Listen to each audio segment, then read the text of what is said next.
Welcome, everyone. Ready to dive deep today? We're going to untangle some fascinating ideas about fear and curiosity. Sounds intriguing. It is, especially what we'll uncover in Chapter 1, Living in the Now Remaining Curious, from the book Unravelling the Fabric of Fear. Yes, that book. It's a unique project, completely open source on Google Docs. Hosted by a group called Cathartic Curiosity. They're at www.catharticcuriosity.com for anyone interested. It's amazing how that book tackles fear. It's not about erasing it, but understanding it. Right. In relation to curiosity, let's dive into Chapter 1 and see what we can learn from those fearless little explorers we call babies. Yeah, it's fascinating, right?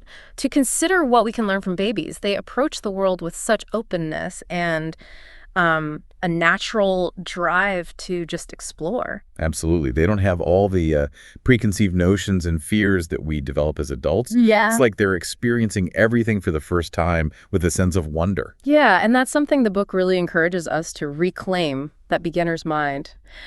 But before we get too far into Chapter 1, I want to circle back to something you mentioned earlier about the interconnectedness of everything. Oh, right. That was in the introduction, where it hinted at how this emotional energy spectrum plays out on a larger scale. It mentioned global conflicts even. Exactly. And the preface touches on this too. It dives into Einstein's equation, EMC2, to reinforce this idea that everything is connected. Okay, I have to admit, that equation always makes my head spin a little. Can you break it down for me in a way that relates to this whole fear and curiosity thing? Sure.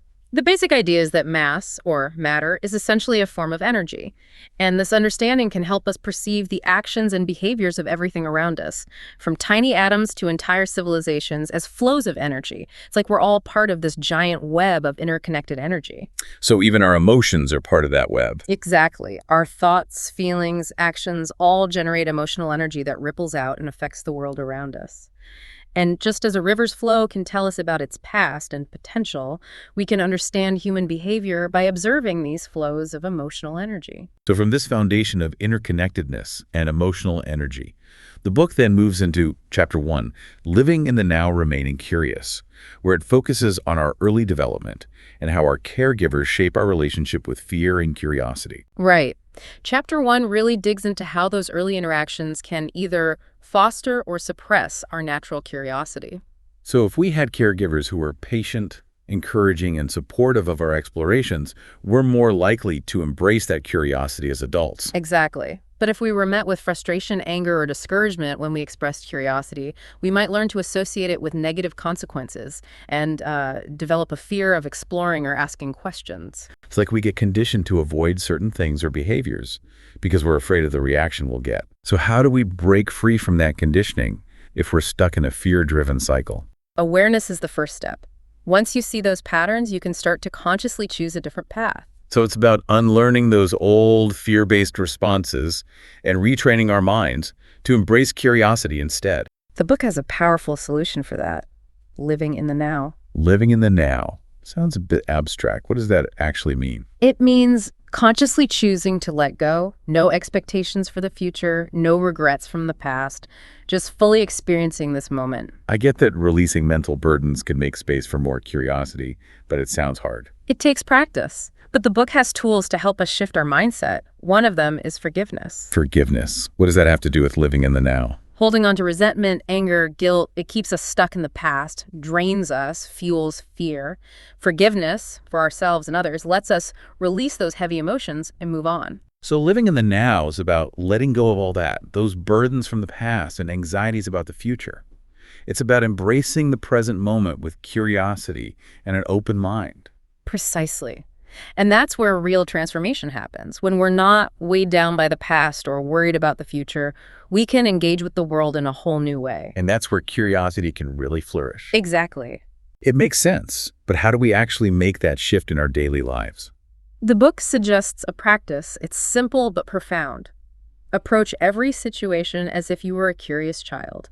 Ask questions, observe with an open mind, be willing to be surprised. I see. So it's about tapping into that childlike curiosity, but without all the baggage from the past or the worries about the future. Like rediscovering the joy of learning, of exploration. Instead of like shrinking back from the unknown, you lean into it with a sense of wonder. I like that. Here's something else to consider.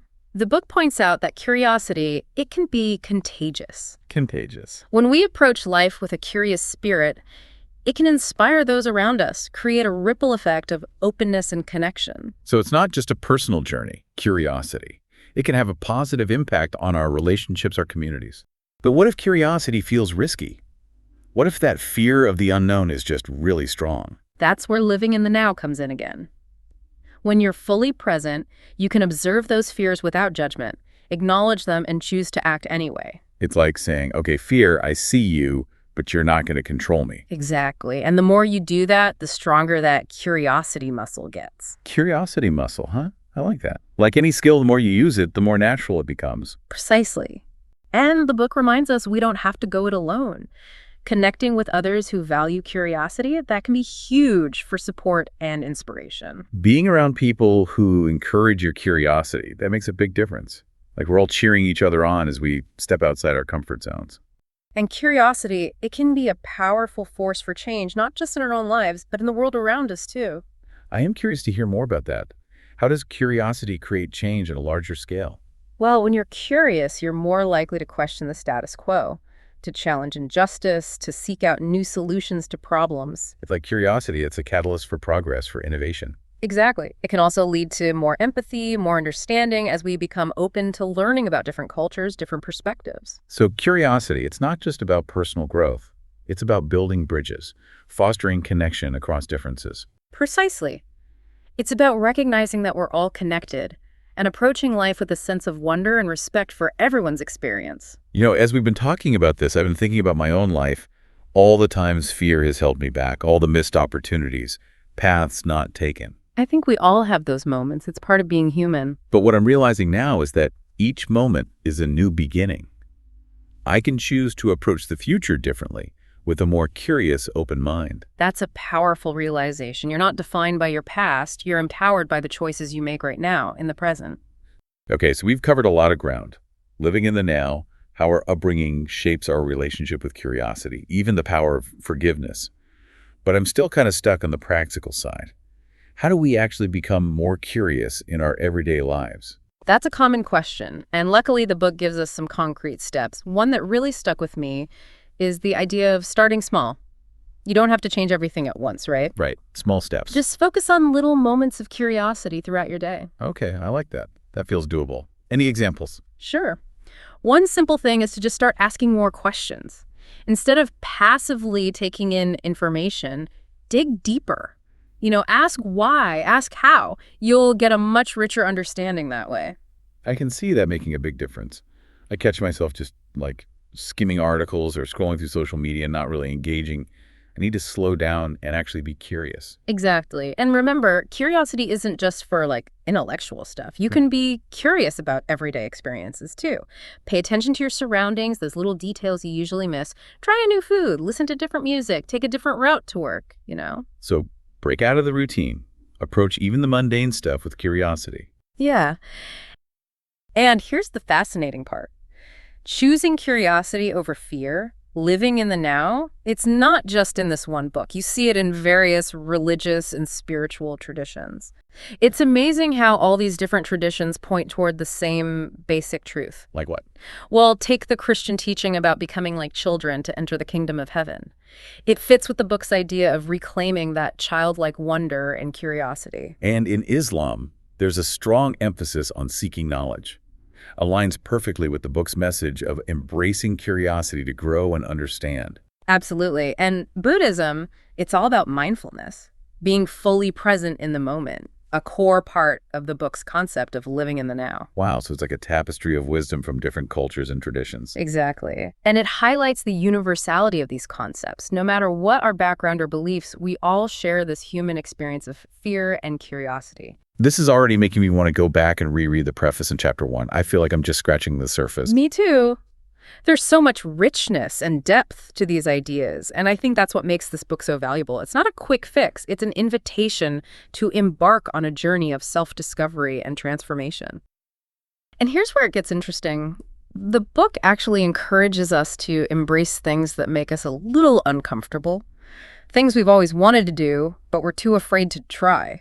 That sounds a little scary. It can be, but think of it this way. You're reframing fear as an opportunity to grow. Instead of letting it stop you, use it to push you forward. So choose curiosity over comfort, even if it feels a bit scary.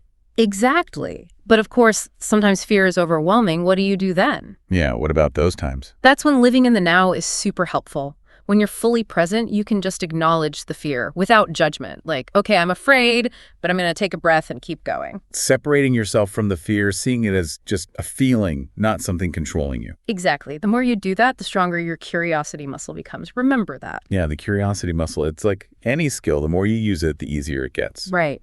And remember, you don't have to do this alone.